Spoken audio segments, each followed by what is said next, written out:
A first note on, well, the first chapter, so to say.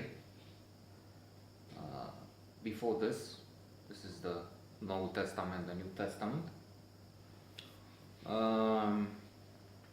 Because I've decided to flood the net with a series of notes, a torrent of notes on the Bible. After all, I'm thinking of a new religion.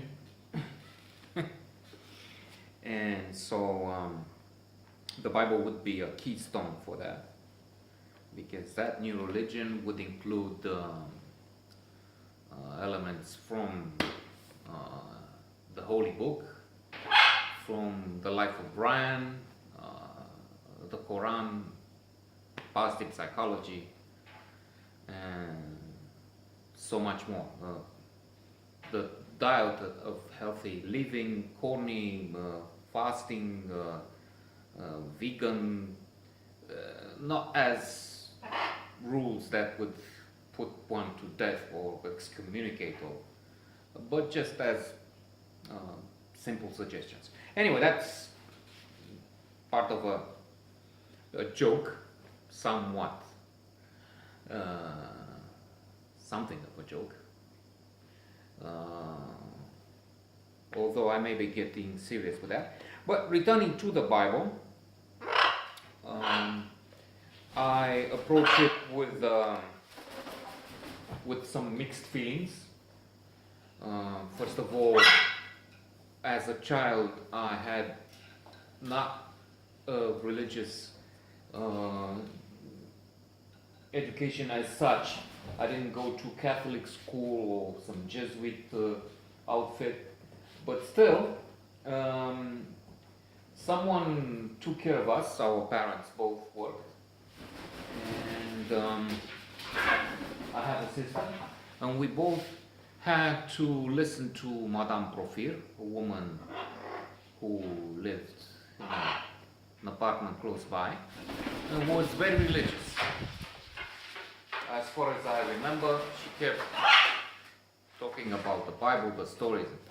Alas, that had a counterintuitive effect. Instead of accepting the Bible and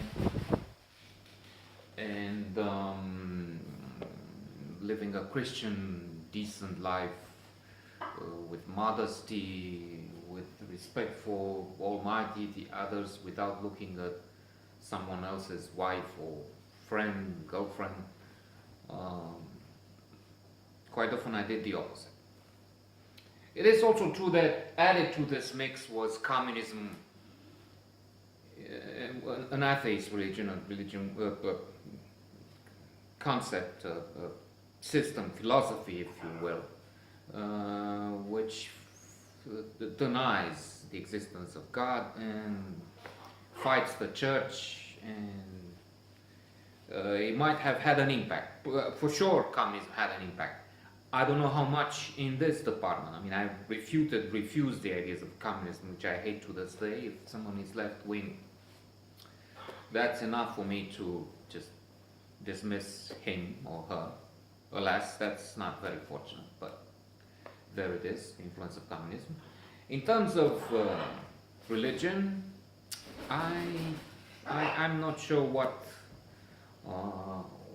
that did to me, but something it did. Nevertheless, in the past year or so, I've started reading religion, the history of God.